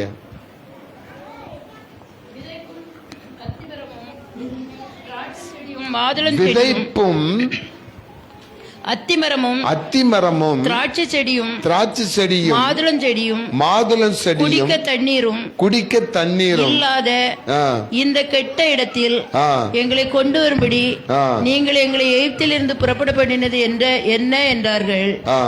அப்பொழுது மோசேயும் ஆரோனும், போதும், திராட்சை செடியும் அத்திமரமும் மாதுளம் செடியும் குடிக்க தண்ணீரும் இல்லாத இடத்தில் எதுக்கு ஆண்டவரை எங்களை கொண்டு வச்சீங்க அப்படின்னு மோசையை பார்த்து இந்த ஜனங்களுக்கு கேட்டாச்சுன்னா, ஆண்டவர் சொன்னாரு, நீங்கள் கலக வீட்டார், நீங்கள் கர்த்தருக்கு விரோதமா என்ன செய்றீங்க, நான் உங்களை எகிப்து தேசத்தின் அடிமைத்தனத்திலிருந்து மீட்டு கொண்டு வந்து உங்களுக்கு வானத்திலிருந்து மன்னாவை கொடுத்து உங்களுக்கு எல்லாத்தையும் கொடுத்து பாதுகாத்து கொண்டு வந்தா, நீ என்ன வணங்குற விட்டுட்டு நீ யாரை வணங்கிட்டு இருந்த, ஒரு கண்ணுக்குட்டியை செஞ்சு என்ன செஞ்சிட்டு இருக்க, அதை வணங்கிட்டு இருக்க. உன் இஷ்டத்துக்கு உன் இஷ்ட தேவதைகள் அங்கிருந்து அங்க வணங்க கூடாதுங்கிறது தான் அவருடைய நோக்கமே. என்னுடைய ஜனங்கள் என்னை ஆராதிக்கும்படி அவர்கள் என்ன செய்ய விட்டு விடுன்னு தான் சொல்றாரு, தேவனை ஆராதிப்பதற்கு. அதுக்குன்னு உங்களை கூட்டிட்டு இருந்து உங்களுக்கு நான் பாலும் தேனும் ஓடுகிற ஒரு காணாந்தேசத்தை வச்சிருந்தா, நீ இடையில இந்த இட வேலை நீ பார்த்து கர்த்தருக்கு விரோதமாக கலகம் மூட்டுனா உன் வாழ்க்கை எப்படி இருக்குமா? அந்த இடத்துல திராட்சை செடியும் இருக்காது, மாதுளம் செடியும் இருக்காது, அத்தி மரமும் இருக்காது, குடிக்க தண்ணி கூட இருக்காது. ஆனா வீடு என்ன செய்யும், பெருசா இருக்கும், எல்லாமே பெருசா தான் இருக்கும். இந்த 3மே ஆசீர்வாதம் சிஸ்டர். மாதுளம் செடி, அதுவும் மாதுளம் பழம் ஒரு ஆசீர்வாதம். நிறைய இடத்துல இப்போ நீங்கள் பேசணும் பாருங்க, மாதுளம்பழம் ஜூஸ் என்ன செய்யுங்க, குழந்தை உண்டானவங்களுக்கு எதை முக்கியமாக கொடுக்குறாங்க, மாதுளம்பழம் ஜூஸ், அது ஒரு மருந்து. அத்தி பழத்தினுடைய அடை, அது ஒரு மருந்து. திராட்சை ஜூஸ், அந்த கிரேப் ஜூஸ் ஒரு பெரிய மருந்து. திராட்சை ரசத்தை இயேசுவின் ரத்தத்திற்கே நம்ம என்ன செய்யறோம், அவர் திராட்சை ரசத்தை எடுத்து அதை ஆசீர்வதித்து, இது என்னுடைய ரத்தமாய் இருக்கிறது, இதை நீங்கள் என்ன செய்யுங்க, பானம் பண்ணுங்கள், இது பாவ நிவர்த்திக்காக கர்த்தரால் சிந்தப்படுகிற ரத்தம் என்று சொல்லி இயேசு கிறிஸ்துக்கு அவருடைய ரத்தத்திற்கு சமானமா இந்த திராட்சை ரசத்தை கொடுக்கிறாரு. அப்போ அத்தி மரமும் திராட்சை செடியும் இருக்கிற இடம் யாருன்னா, அத்தி மரமும் இயேசு தான், திராட்சை செடியும் இயேசு தான், சுகமாக்குறவரும் இயேசு தான், பாவத்தை மன்னிக்கிறவரும் இயேசு தான். இந்த 2 இருக்கிற இடத்துல நீ வாசம் பண்ணினால் சுகமாய் வாசம் பண்ணுவீர்கள். அல்லேலூயா, அல்லேலூயா. அப்போ நம்ம யாரை நம்பணுமோ அவங்கள நம்பணும். இன்னைக்கு ஆண்டவர் ஒரு ஆசீர்வாதமான வார்த்தை சொல்றாரு பாருங்க. உன்னத பாட்டின் புஸ்தகம் 2ஆம் அதிகாரம், உன்னத பாட்டின் புஸ்தகம் 2ஆம் அதிகாரம் 15ஆம் வசனத்தை வாசித்து பாருங்க. உன்னத பாட்டு, திராட்சை தோட்டங்களை கெடுக்கிற குழி நரிகளையும் சிறு நரிகளையும் நல்லா கவனிங்க, நம்முடைய திராட்சை தோட்டங்கள் பூவும் பிஞ்சுமாய் இருக்கிறது. ஹல்லேலூயா. பாருங்களேன், அப்போ பூவும் பிஞ்சுமா திராட்சை செடி, நம்ம பிள்ளைகள், நம்முடைய குடும்பம், திராட்சை செடி, திராட்சை கொடி நல்லா வளர்ந்து இப்போ எப்படி இருக்குதா, பூவும் கொஞ்சம் பூத்திருக்கு, கொஞ்சம் காய் என்ன செஞ்சிருக்கு, பிடிச்சிருக்கு. ஆனால் அதை கெடுப்பதற்காக என்ன இருக்குதா, குள்ள நரிகள் உள்ள என்ன செய்கிறது இருக்கிறது. அந்த குள்ள நரிகளை என்ன செய்யுங்க, பிடியுங்கள், பிடிச்சிருன்னு சொல்றாரு. பிடிச்சிரு, மேய விட்டுறாத, பிடிச்சிரு. ஏன்னா பிள்ளைகள் எப்படி இருக்காங்க, பூவும் பிஞ்சுமாய் இருக்காங்க. அவங்க என்ன செய்யணும், பூவா இருக்கிறவங்க காய்க்கணும், காய்த்திருக்கிறவங்க என்ன செய்யணும், கனி கொடுக்க வேண்டும், கனி கொடுக்க வேண்டும். இப்ப சகரியா தீர்க்கதரிசியின் புஸ்தகம் 8ஆம் அதிகாரம் 12ஆம் வசனத்தை வாசித்து பாருங்க. பழைய ஏற்பாடுல சகரியா 8ஆம் அதிகாரம் 12ஆம் வசனம். விதைப்பு சமாதானம் உள்ளதாய் இருக்கும், போதும். திராட்சை செடி இப்போ பூவும் பிஞ்சுமாய் இருக்கிற திராட்சை செடின்னு என்ன செய்ய போகுதா, கனி கொடுக்க போகிறது. 128ஆம் சங்கீதம் 3ஆம் வசனத்தை வாசித்து பாருங்க. 128ஆம் சங்கீதம் 3ஆம் வசனம். உன் மனைவி உன் வீட்டோரங்களில், உன் மனைவி உன் வீட்டோரங்களில் கனிதரும் திராட்சை கொடியை போல் இருப்பாள், கனிதரும் திராட்சை கொடியை போல் இருப்பாள். உன் பிள்ளைகள், உன் பிள்ளைகள் உன் பந்தியை சுற்றிலும், உன் பந்தியை சுற்றிலும் ஒலிவ மர கன்றுகளை போல் இருப்பார்கள், ஒலிவ மர கன்றுகளை போல் இருப்பார்கள். அல்லேலூயா. சத்தமா சொல்லுமா. அப்போ இந்த திராட்சை செடியை குறித்து ஆண்டவர் சொல்லுகிறாரு, நம்முடைய குடும்பத்துல சந்ததி வளர்ச்சி உண்டாக போகிறது. அல்லேலூயா. பூவும் பிஞ்சுமாய் இருக்கிற அந்த செடியானது இனி கனி கொடுக்க போகிறது. வேதம் சொல்லுது, உன் மனைவி உன் வீட்டோரங்களில் கனி தரும் திராட்சை கொடி, திராட்சை செடின்னு சொல்லல, திராட்சை கொடி. ஏன்னா யோவான் 15ஆம் அதிகாரத்துல, என் பிதா திராட்சை தோட்டக்காரர், நானே மெய்யான திராட்சை செடி, நீங்கள் கொடிகள். இந்த திராட்சை செடியோடு கொடியாகி நீ இணைந்திருந்தால் அதிக கனிகளை கொடுப்பீர்கள். அல்லேலூயா. நீங்க ஒன்னை எதிர்பார்த்துட்டு இருக்கீங்க, அது 2ஆ கிடைக்க போகுது. ஆமென் சொல்லுங்க. அல்லேலூயா. அப்போ அப்படிப்பட்ட அந்த திராட்சை செடி, அந்த நிழலின் கீழ், அந்த கர்த்தருடைய நிழலின் கீழ் நம்ம என்ன செய்யணும், இருக்க வேண்டும் என்று ஆண்டவர் சொல்லுகிறார். அடுத்த போல அத்திமரத்தை குறித்து நீங்க பாத்தீங்கன்னா 1 சாமுவேலின் புஸ்தகம் 25ஆம் அதிகாரம் 18ஆம் வசனத்தை எடுங்க. 1 சாமுவேல் 25:18. அப்பொழுது அபிகாயில் தீவிரமாய் 200 அப்பங்களையும் 2 துருத்தி திராட்சை ரசத்தையும் சமையல் பண்ணப்பட்ட 5 ஆடுகளையும் 5 படி வறுத்த பயிற்றையும் வற்றலாக்கப்பட்ட 100 திராட்சை குலைகளையும் வற்றலான 200 அத்திப்பழ அடைகளையும் எடுத்து, வற்றலான 200 அத்திப்பழ அடைகள். இந்த சம்பவம் இங்கு பைபிள் வாசிக்கிற எல்லாருக்குமே தெரியும். அபிகாயிலுடைய கணவன் யாரு, நாபால் யாரு, ஆம்பள ஆளு, ஆமாவா? நாபால் ஒரு பயங்கரமான குடிகாரன், கிராதகன். அவ சொல்ற தன்னுடைய மனைவி புருஷனை குறித்து, அவன் பேலியாளின் மனுஷன், பயங்கரமான குடிகாரன், கிராதகன், ஒண்ணுக்கும் உதவாதவன், மொரட்டு சுவாபம் உள்ளவன் அப்படின்னு தான் புருஷனை குறித்து ஸ்டேட்மெண்ட் என்ன செய்யறா, கொடுக்கிறா. ஒரு காலத்துல, இப்போ உலகமே இப்போ அப்படிதான் என்ன செய்யுது இருக்குது. உங்க வீட்டுக்காரர் எங்க, அது எங்கேயாவது என்ன செய்யும், மேய்ஞ்சிட்டு இருக்கும், எங்கேயாவது நிற்கும், ஆடோ மாடோ கழுதே தெரியாது. முன்னொரு காலத்துல, முந்தி உள்ள காலத்துல மனைவி புருஷனை எப்படி கூடுவாங்க, ஒண்ணு வாங்க போங்க, எங்க சைட்ல அத்தான் என்னத்தான், அந்த வார்த்தையில அவன் செத்தான், அப்படி கூடுவாங்க. இப்போ டே சுரேஷ் இங்க வாடா, யாருன்னு பார்த்தா புருஷங்கார அங்க திரும்பி இப்படி காட்டுவான். வாடா போடா அப்படின்னு பேசுற அளவுக்கு நாகரிகம் என்ன செஞ்சிடுச்சு.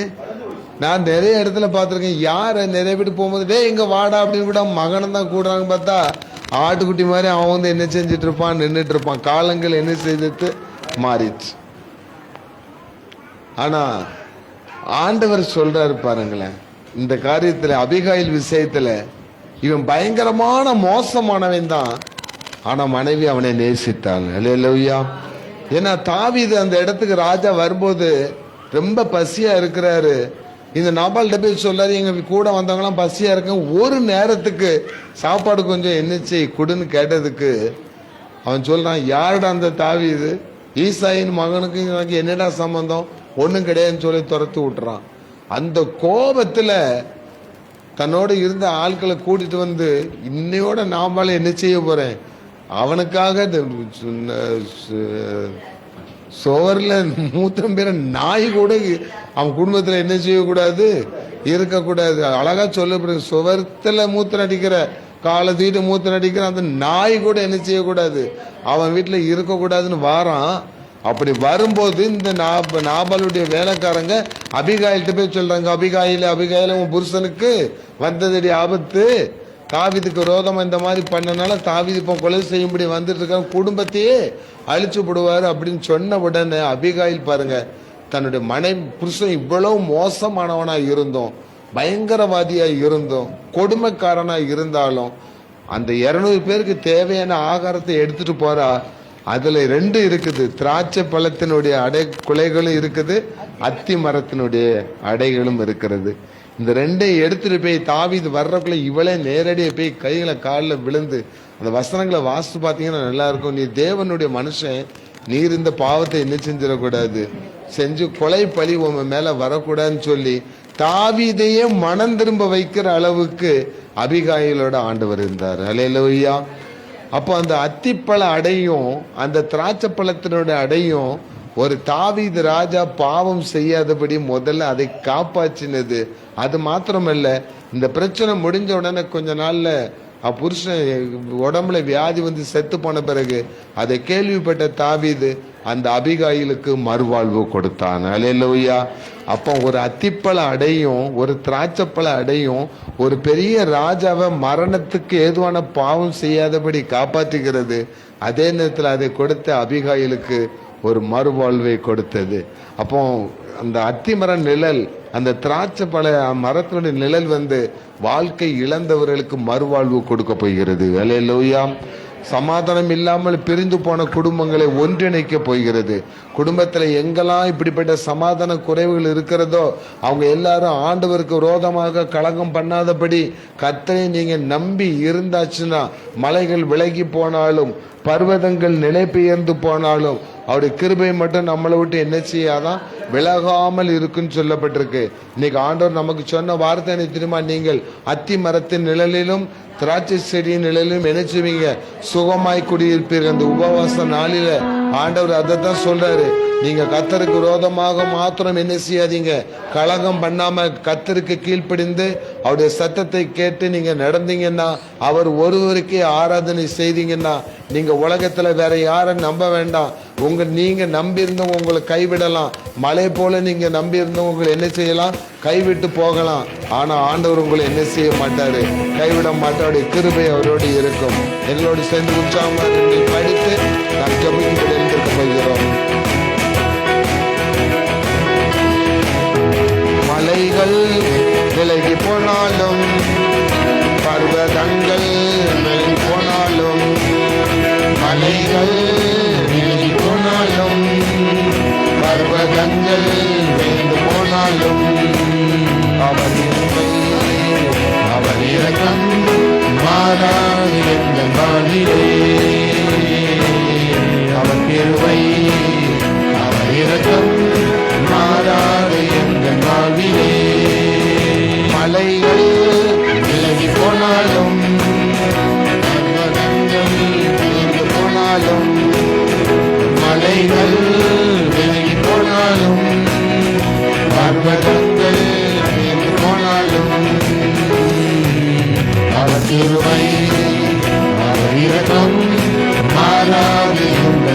வாழ்விலே அவர் கிருபை அவர் இரக்கம் மாறாது இந்த வாழ்விலே. அல்லேலூயா. கடைசியாக நான் ஜெபிப்பதற்கு முன்பதாக என்னாகமத்தின் புஸ்தகம் 13ஆம் அதிகாரம் 23ஆம் வசனத்தை வாசித்து பாருங்க. பின்பு அவர்கள் எஸ்கோல் பள்ளத்தாக்கு மட்டும் போய் அங்கே ஒரே குலையுள்ள ஒரு திராட்சை கொடியை செடியில அறுத்தார்கள். அதை ஒரு தடியிலே 2 பேர் கட்டி தூக்கி கொண்டு வந்தார்கள். மாதுளம் பழங்களிலும் அத்தி பழங்களிலும் சிலவற்றை கொண்டு வந்தார்கள். சொல்லுங்களேன். ஒரு திராட்சை செடி, அதுல ஒரு குலை தான், ஒரு கொத்து திராட்சை பழம் என்ன செஞ்சிருக்கு. நம்ம கிரேப்ஸ் வாங்க போனா அப்படி என்ன செய்யுது, குலைய கிடக்கு. நீங்க கொடைக்கானல் போற வழியில திண்டுக்கல்ல இருந்து கொடரையோட தாண்டி நீங்க கொடைக்கானல் போற வழியில பாத்தீங்கன்னா ஃபுல்லா திராட்சை தோட்டமா தான் என்ன செய்யும் இருக்கும். அங்க பாத்தீங்கன்னா ஃபுல்லா அந்த உயரத்துக்கு பந்தல் போட்டிருப்பாங்க. ஃபுல்லா என்ன தொங்கிட்டு இருக்கும், கிரேப்ஸ் தான் என்ன செஞ்சிட்டு இருக்கும். திண்டுக்கல் திராட்சை சொல்றோம், ரொம்ப ஃபேமஸ் ஆனது. அது இங்க என்ன சொல்லப்பட்டிருக்கு, எஸ்கோருங்கிற பள்ளத்தாக்குல இருந்து ஒரு செடியில் உள்ள திராட்சை கொலைய அறுத்துட்டு வந்து ஒரு ஆளால தூக்க முடியாதபடி 2 பேர் என்ன செஞ்சுட்டு வராங்க, தூக்கிட்டு வராங்கன்னா அது எவ்வளவு வெயிட் உள்ளதா இருந்திருக்கும், எவ்வளவு பெரிய திராட்சை செடியா இருந்திருக்கும், அந்த குலை எவ்வளவு சத்தானதா எவ்வளவு வெயிட்டா இருந்திருக்கும். கனி கொடாத திராட்சை கொடியா இருக்கிற உங்கள் வாழ்க்கையில சுமக்க முடியாத ஒரு ஆசீர்வாதத்தை நீங்க சுமக்க போறீங்க. அல்லேலூயா. கனி தரும் திராட்சை கொடியா நீங்க என்ன செய்ய போறீங்க, மாற போறீங்க. இதுவரைக்கும் உங்களுக்கு அத்தி பழங்களில் சிலவற்றை என்ன செஞ்சாங்களாம், கொண்டு வந்தாங்களாம். அப்போ உங்க சரீரத்துக்கு ஏற்ற விதத்துல எந்த வியாதிக்கு எது வேணுமோ அதே மாதிரி அத்திப்பழ அடைகளை போன்ற தேவனுடைய வார்த்தை இன்று உங்களுடைய சரீரத்தில் கிரியை செஞ்சு உங்கள் வியாதிகளிலிருந்து சுகத்தை கொடுக்க போகிறது. அல்லேலூயா. அத்தி மரமும் திராட்சை பழம் கொடிகளும் இருக்கிற அப்படிப்பட்ட ஒரு சுகாதாரமான இடத்துல கர்த்தருடைய நிழலின் கீழ் நீங்கள் என்ன செய்ய போறீங்க, இனிமேல் வாழ போறீங்க. இந்த 3 ஆசீர்வாதத்தை ஆண்டவர் இந்த உபவாச நாள்ல கொடுக்கிறாரு. ஏன் அப்படி கொடுக்கிறாரு அப்படின்னாச்சுன்னா, அத்தி மரத்தினால் ஒரு ஓமை நீங்க என்ன செய்து கொள்ளுங்கள், கற்றுக்கொள்ளுங்கள். அது துளிர் விடும் பொழுது வசந்த காலம் சமீபமாயிற்று என்று அறிந்திருக்கிறீர்களே. அப்ப ஆண்டவர் சொல்றாரு, இது அத்தி மரம் துளிர் விடுற காலம். ஆனா லூக்காவில் சொல்லப்பட்டிருக்கு, சகைன்னு ஒரு மனுஷன் இருந்தான். அவன் எந்த அத்தி மரத்துல ஏறினா, சத்தமா சொல்லுங்க, அத்தி மரத்துல ஏறல, காட்டு அத்தி மரம்னு ஒண்ணு பிரிச்சு வச்சிருக்கு. அது ஒன்றுக்கும் உதவாத மரம், அது பிரயோஜனப்படாத மரம். அது எங்க தான் இருக்குது, காட்டுக்குள்ள தான் இருக்கு. ஆண்டவர் இந்த ஒத்தையடி பாதை வழியா வரும்போது அவன் ஏறுற மரம் என்ன மரம், காட்டத்தி மரத்துல ஏறின சகைவை பார்த்து ஆண்டவர் சொல்றாரு, சகைவை நீ இந்த காட்டத்தி மரத்துல இருந்து முதல்ல என்ன செய்ய, கீழே இறங்கி வா, நான் உன் வீட்டுக்கு என்ன செய்யணும், வரணும். நீ பாவத்தை விட்டு, உன் அக்கிரமத்தை விட்டு, உன் மீறுதலை விட்டு, கர்த்தனுக்கு விரோதமா கலகம் செய்யற காரியத்தை முதல்ல என்ன செய்ய, இறங்கி வா, நான் உன் வீட்டுக்கு என்ன செய்யணும், வரணும். அந்த வீட்டுக்கு ரட்சிப்பு வந்தது, நீ இழந்து போனதை எல்லாம் செய்வாய், பெற்றுக்கொள்வாய்ன்னு சொல்றாரு. அப்போ நம்மகிட்ட இருக்கிற பாவமாகிய காட்டத்தி மரத்துல நம்ம இறங்கி வந்தா நம்ம வீட்டுக்கு ரட்சிக்கு போறோம். அந்த வீடு தான் திராட்சை செடியும் அத்தி மரங்களும் இருக்கிற நிழலாய் மாற போகிறது. அப்ப அந்த திராட்சை செடியும் அத்தி மரம் யாருன்னா கர்த்தராகிய இயேசு கிறிஸ்து. அவரால் தான் நம்ம குடும்பத்துக்கு ரட்சிக்கு வரப்போகிறது. உங்கள் சுக வாழ்வு துளிர்க்க போகிறது. நாம் ஜெபிக்கும்படி எழுந்திருக்கலாம்.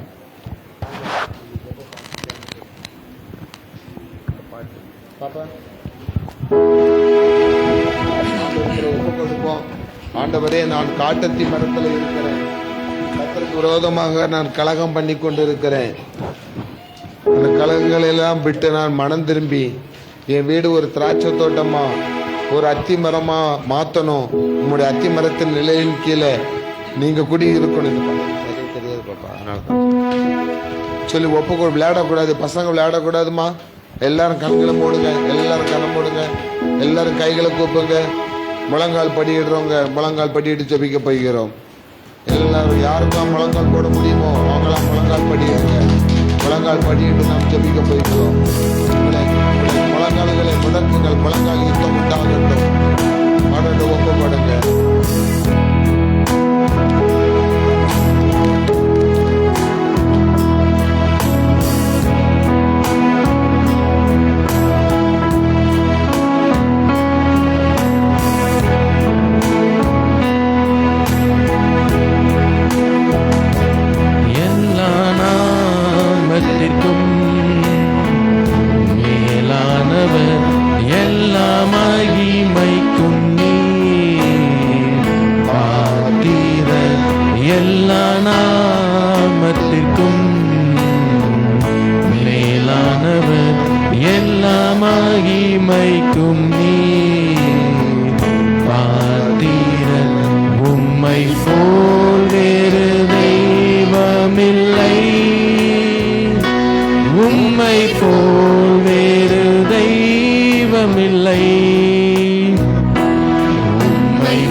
இயேசுவே நீர் பாத்திரரே,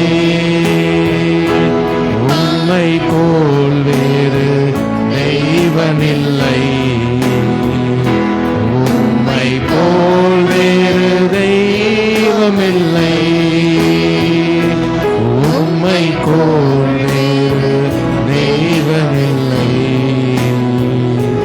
உம்மை போல் வேறு தெய்வமில்லை. பாத்திர நீரே இயேசுவே நீ பாத்திரரே, பாத்திர நீரே இயேசுவே நீ பாத்திரரே. ஜெபம் பண்ண செல்வோம். எங்கள் அன்பின் தேவனாகிய கர்த்தாவே, சர்வ வல்லமுள்ள தேவனே, இரக்கமுள்ள தயாபரனே, உம்மை நாங்கள் நன்றியோடு துதிக்கிறோம், சோதரிக்கிறோம். உம்முடைய நாமத்தை நாங்கள் மகிமைப்படுத்துகிறோம். அப்பா, இந்த அருமையான உபவாச நாளிலே நீங்கள் வேண்டிக் கொள்வது எதுவோ அது உங்களுக்கு செய்யப்படும். நீங்க எதையெல்லாம் இன்னைக்கு எங்க பிள்ளைங்க ஆண்டவர்கிட்ட கேட்டாங்களோ அது எல்லாம் அவர்களுக்கு செய்யப்படும் என்று சொல்லுகிறேன். ஆண்டவரே, இந்த ஜனங்கள் கர்த்தரை நோக்கி கூப்பிடுகிற நேரத்திலே ஆண்டவர் சொல்லுகிறது, உங்களுடைய வீடு திராட்சை தோட்டமாக மாறும், கனி கொடுக்கும் திராட்சை தோட்டமாக. உங்கள் வீடு அத்தி மரமாக மாறும், கனி கொடுக்கும் அத்தி மரமாக. அந்த ரெண்டும் கர்த்தராகிய இயேசு கிறிஸ்துவே உங்கள் குடும்பத்தில் திராட்சை செடியாய் இருப்பார். நீங்கள் அந்த செடியோடு இணைக்கப்பட்ட கொடிகளாய் இருப்பீர்கள். உங்கள் பிள்ளைகள் கனி கொடுப்பார்கள். அவர் திராட்சை அத்தி மரமாய் இருப்பார். அந்த அத்தி மரத்தின் நிழலின் கீழ் இருப்பீர்கள். அந்த அத்தி மரத்தின் கனி உங்கள் வியாதிகளை சுகமாக்க போகிறது. அந்த அத்திப்பழத்தின் அடை உங்களுடைய குடும்பத்திலே ரட்சிப்பை உண்டு பண்ண போகிறது. அந்த அத்தி மரமும் அந்த திராட்சை செடியும் ஆகிய ஆண்டவராகிய இயேசு கிறிஸ்து சொல்கிறார், நானே திராட்சை தோட்டக்காரர். உங்கள் குடும்பத்துக்கு, குடும்பமாகிய தோட்டத்திற்கு அவர்தான் சொந்தக்காரர். அவர் நீங்கள் அதிக கனிகளை கொடுக்கும்படி உங்களை சுத்திகரிக்க விரும்புகிறார். உங்களுக்கு சத்தியமாகி உரத்தை கொடுக்க விரும்புகிறார். ஜீவ தண்ணீரை பாய்க்க விரும்புகிறார். நீங்கள் நான் ஒரு நல்ல திராட்சை தோட்டத்தை உருவாக்கி அதை சுற்றிலும் வேலி அடைத்து அதற்கு தண்ணீர் பாய்த்து அது கனி கொடுக்கும் வரை அதை நானே காப்பாற்றுவேன் என்று ஆண்டவர் சொல்லி இருக்கிறார். அந்த வார்த்தையின்படியே கர்த்தர் உங்களை ரட்சிக்கிறவர், கர்த்தர் உங்கள் பாவங்களை மன்னிக்கிறவர், கர்த்தர் உங்களை பாதுகாக்கிறவர், கனி கொடாத செடியெல்லாம் கனி கொடுக்க வைக்கிறவர், உங்கள் வியாதிகள் எல்லாவற்றையும் மாற்றி சுகத்தை கொடுக்கிறவர், உங்களை பெருக பண்ணுகிறவர், உங்களை பழுக பண்ணுகிறவர், உங்கள் சந்ததியின் பெருக்கத்தை நீங்கள் காண செய்கிறவர். உங்கள் தரித்திரங்கள் ஒளிந்து போகும், உங்கள் கஷ்டங்கள் தீர்ந்துவிடும், உங்கள் கடன் பிரச்சனைகள் மாறும். உங்களுக்கு விரோதமாக சாத்தான் செய்திருக்கிற எல்லா நிழலும் உங்களை விட்டு, அவர்களை விட்டு நீங்க பயப்படாம இருங்கன்னு சொல்ல. பயப்படாதீங்க. அவர்களால் உங்கள் குடும்பத்திற்கு வைக்கப்பட்ட அந்த தீய நிழல் உங்களை விட்டு விலகி போயிற்று. இனி நீங்கள் சுகமாய் வாசம் பண்ணுவீர்கள். ஆசீர்வதியும் ஆண்டவரே, ஆசீர்வதியும். இயேசுவின் நாமத்தில் ஜெபிக்கிறோம் பிதாவே, ஆமேன். எல்லாரும் சேர்ந்து சொல்லுவோமா, என் ஆத்துமாவே என் முழுவதுமே பரிசுத்த நாமத்தை சோத்திரி, என் ஆத்மாவே கர்த்தரை சோத்திரி, கர்த்தர் செய்த சகல உபகாரங்களை மறவாதே. ஆமென், ஆமென்.